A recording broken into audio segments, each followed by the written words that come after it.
Han ug Dios nga langiton, salamat gyud sa gayon oportunidad once again nga magihatag kanamo nga makabasa kami, makapamalandong sa imong balaang pulong. Panalangin ni Dios ang tanan nagapaminaw sa ilang tagsa-tagsa ka mga radyo o sa mga Facebook friends nga nagafollow karon nga buntag. I-bless Ginoo ang imong mga pulong, makakita kinigluna sa kasing-kasing, especially sa tanan nagapaminaw karon o sa tanan na higugma sa imong mga pulong. Kini akong gitugyan, di kanimo ba na pagpasalamat. In Jesus' name, Amen.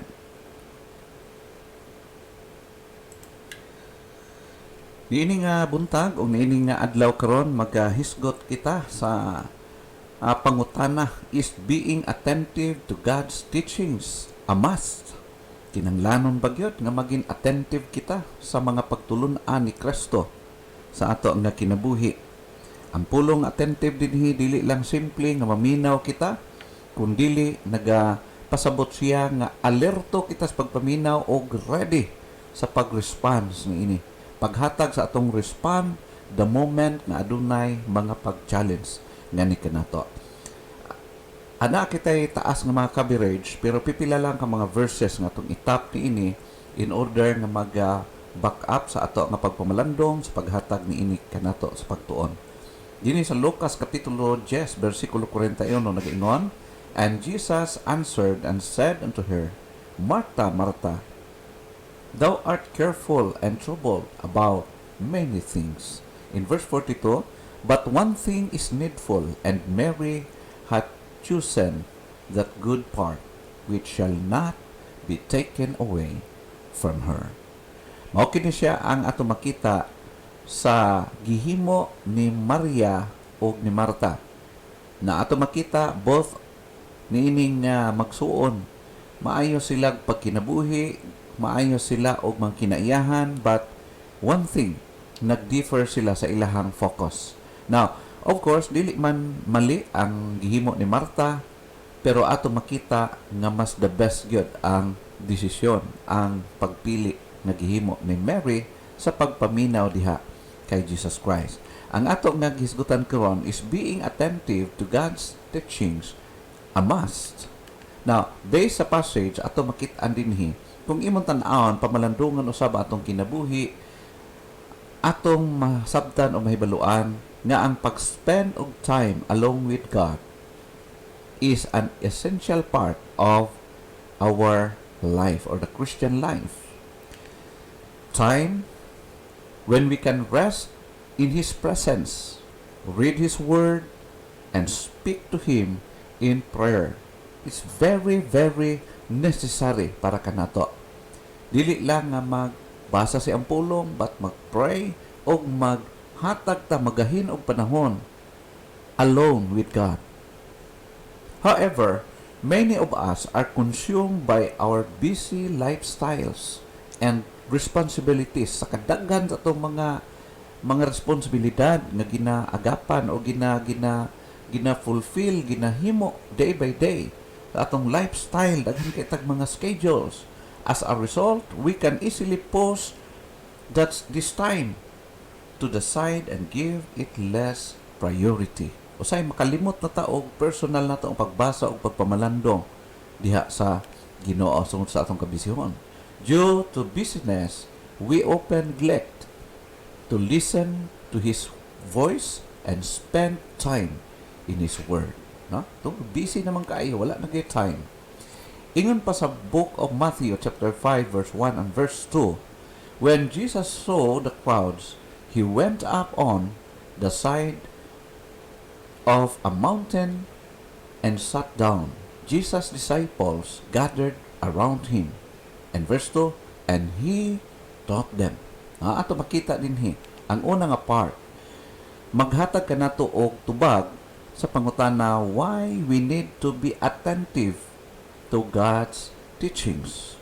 Nganong kinahanglan attentive kita sa mga pagtudlo, mga biblikanhon nga mga prinsipol nga gihatag sa Dios kanato. Unang rason, it's because Jesus is the ultimate discipler. Siguro kung naa may mga pastor, mga grabe kayo ka mga well-educated nga mga magtutudlo sa pulong sa Ginoo, walay mulabaw kay Jesus Christ. Si Jesus Christ siya ang ultimate discipler or disciple maker. Therefore, karapat dapat siya, authoritative siya nga atong tagaan og at atensyon, no? Karapat dapat siya nga tagaan nato og igong panahon nga ato siyang ma-follow, madunggan ang iyang mga pagtudlo ug atong masunod ang iyang mga pagtulunan, because Jesus is the ultimate discipler. Atong nabasa kanina sa passage, no? Atong makita nga gisulti dito, atong si Jesus Christ makaplagan nato sa New Testament sa iyang mga ministry. He taught with power according to Matthew chapter 4 verse 23. Atong makita nga si Jesus Christ nagtudlo siya uban yun ang gahom. Ultimate disciple maker or discipler.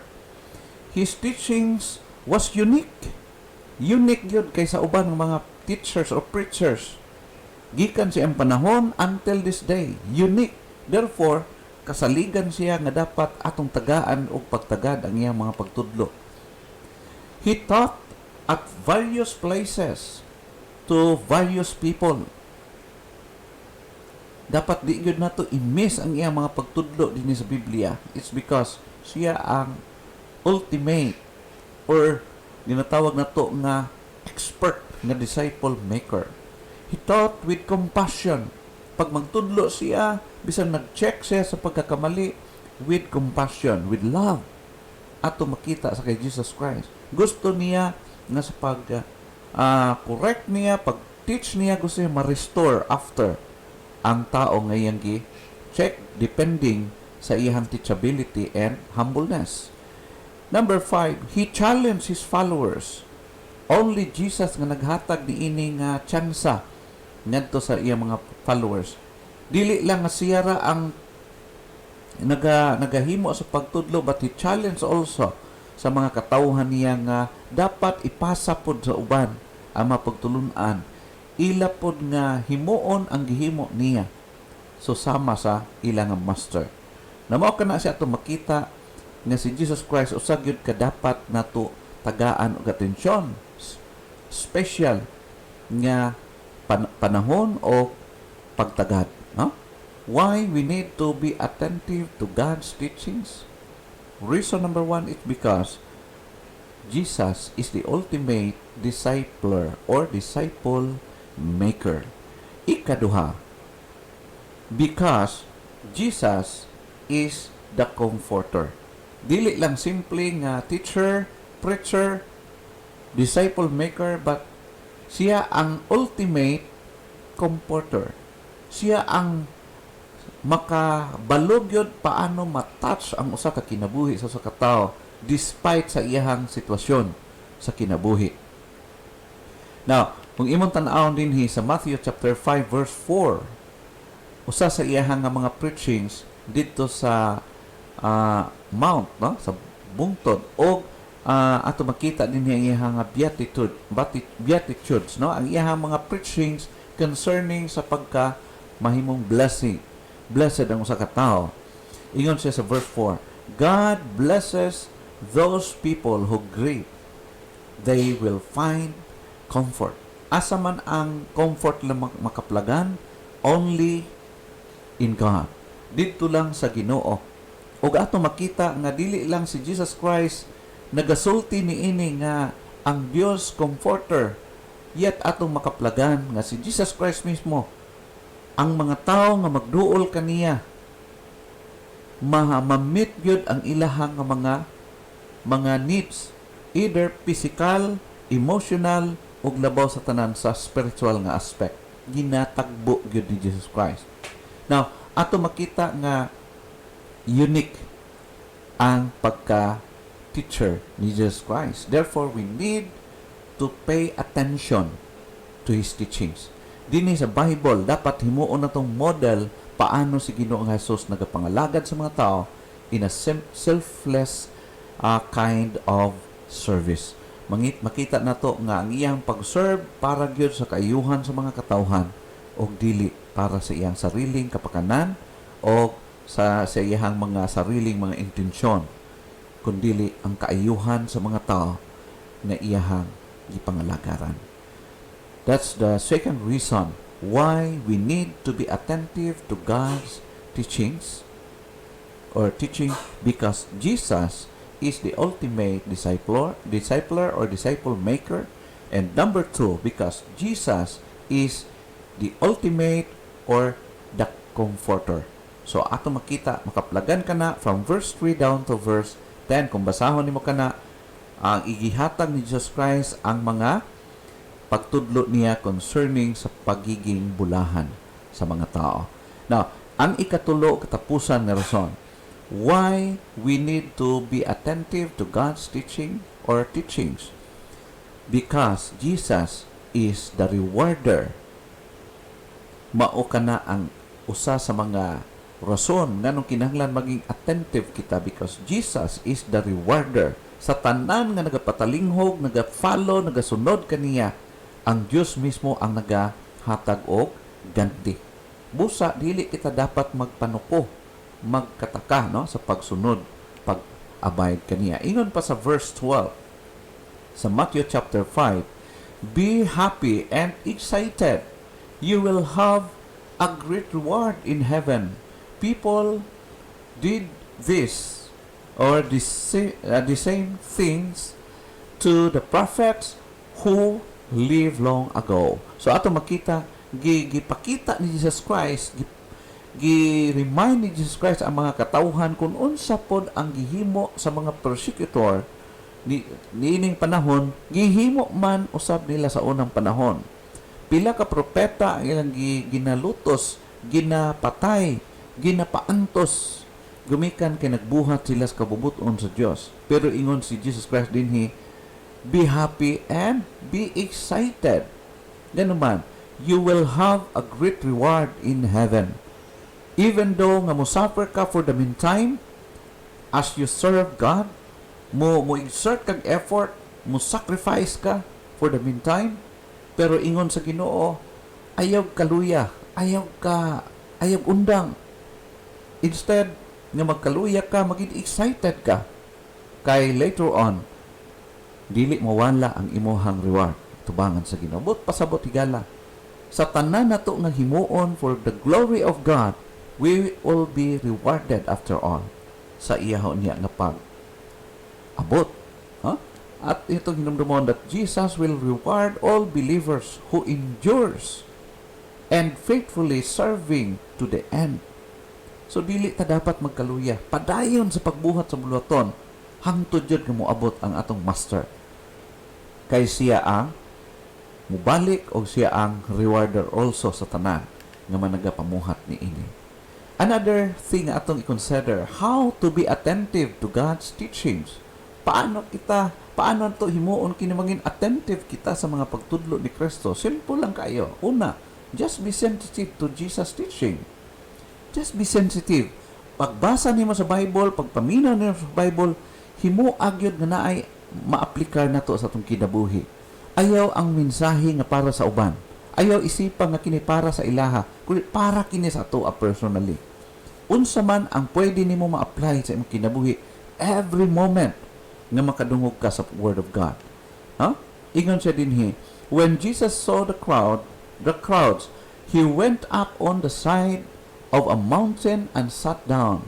Jesus' disciples gathered around him. Ato makita dinhi nga ang mga disipulo ni Jesus Christ, grabe ang ilang attention, o naging sensitive sila. Tanaw nila magtudlo si Jesus Christ, wala nila giusikan ang panahon, but they grabbed the opportunity to listen sa pagtulunan sa Ginoo.